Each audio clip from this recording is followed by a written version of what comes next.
ಆ ಕಾರಣಕ್ಕಾಗಿ ಚಿಂಚನೆ ಸಿದ್ಧ ಸಂಸ್ಥಾನ ಮಠದ ವತಿಯಿಂದ ಹಾಗೂ ಚಿಂಚನೆ ಎಲ್ಲ ಗ್ರಾಮಸ್ಥರ ವತಿಯಿಂದ ಇವತ್ತಿನ ದಿನ ಚಿಕ್ಕೋಡಿ ಜಿಲ್ಲೆ ಆಗಬೇಕು ಅಂತ ಹೇಳಿ ಮನವಿ ಪತ್ರವನ್ನು ಸಲ್ಲಿಸಲಿಕ್ಕೆ ನಾವು ಬಂದಿದ್ದೇವೆ.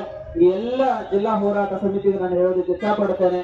ಒಟ್ಟಾರೆ ನಮ್ಮ ಉದ್ದೇಶ ಒಂದೇ, ಅದು ಚಿಕ್ಕೋಡಿ ಜಿಲ್ಲೆ ಆಗಬೇಕು ಅನ್ನುವಂತ ಉದ್ದೇಶವನ್ನು ಇಟ್ಟುಕೊಂಡು ಇವತ್ತು ಹೋರಾಟವನ್ನ ಮಾಡ್ತಾ ಇದ್ದಾರೆ. ಆ ಹೋರಾಟಕ್ಕೆ ಚಿಂಚನೆ ಮಠ ಸದಾಕಾಲ ಅವರೊಂದಿಗೆ ಇರ್ತದೆ ಅಂತಕ್ಕಂಥದ್ದನ್ನ ಈ ಸಂದರ್ಭದಲ್ಲಿ ನಾನು ಹೇಳೋದಕ್ಕೆ ಬಯಸ್ತೇನೆ.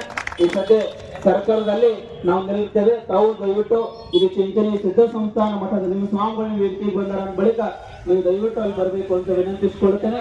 ಇದು ಸಿದ್ಧ ಸಂಸ್ಥಾನ ಮಠ ಹಾಗೂ ಮತ್ತು ಎಲ್ಲ ಸದ್ಭಕ್ತ ಮಂಡಳಿ ಸೇರ್ಕೊಂಡು ಇವತ್ತಿನ ದಿನ ಹತ್ತನ್ನ ನಾವು ಸರ್ಕಾರ ಸುಳ್ಳು ಐತಿ.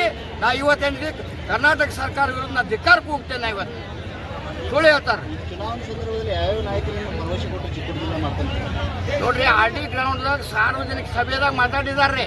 ಯಾರು ಮಾತಾಡಿದಾರೆ? ಗಣೇಶ್ ಹುಕ್ಕೇರಿ ಶಾಸಕರು ಮಾತಾಡಿದ್ದಾರೆ, ಪ್ರಕಾಶ್ ಹುಕ್ಕೇರಿ ಸಾಹೇಬರು ಮಾತಾಡಿದ್ದಾರೆ, ಮತ್ತು ಸಿದ್ದರಾಮಯ್ಯ ಸಾಹೇಬರು ಮಾತಾಡಿದ್ದಾರೆ. ಪ್ರಕಾಶ್ ಹುಕ್ಕೇರಿ ಸಾಹೇಬರು ಸ್ವಲ್ಪ ವಯಸ್ಸಾದವರು, ಮೊದಲಿನಂಗೆ ಅವ್ರಿಗೆ ಓಡಾಡಕ್ಕೆ ಆಗೋದಿಲ್ಲ. ಆದರೆ ಅವರು ಗಣೇಶ್ ಹುಕ್ಕೇರಿ ಅವರು ಜೋರಾಗಿ ಮಾತಾಡಬೇಕಿತ್ತು, ಟೇಬಲ್ ತಟ್ಟಿ ಮಾತಾಡಬೇಕಿತ್ತು. ವಿನಂತಿ ಮಾಡೋದು ಜೋರಿಲ್ಲ, ನಾನು ಉಪಕಾರ ಕೊಡಂಗಿಲ್ಲ. ವಿನಂತಿ ಮಾಡೋದು ಬೇಡ, ಜೋರ್ದಾಗ ಕೇಳ್ರಿ. ಇವ್ರು ಹೆಂಗೆ ಕೇಳ್ರಿ? ರಾಯಬಾಗ್ ಶಾಸಕರು ಹೆಂಗೆ ಕೇಳಿದ್ರು ಅವ್ರು?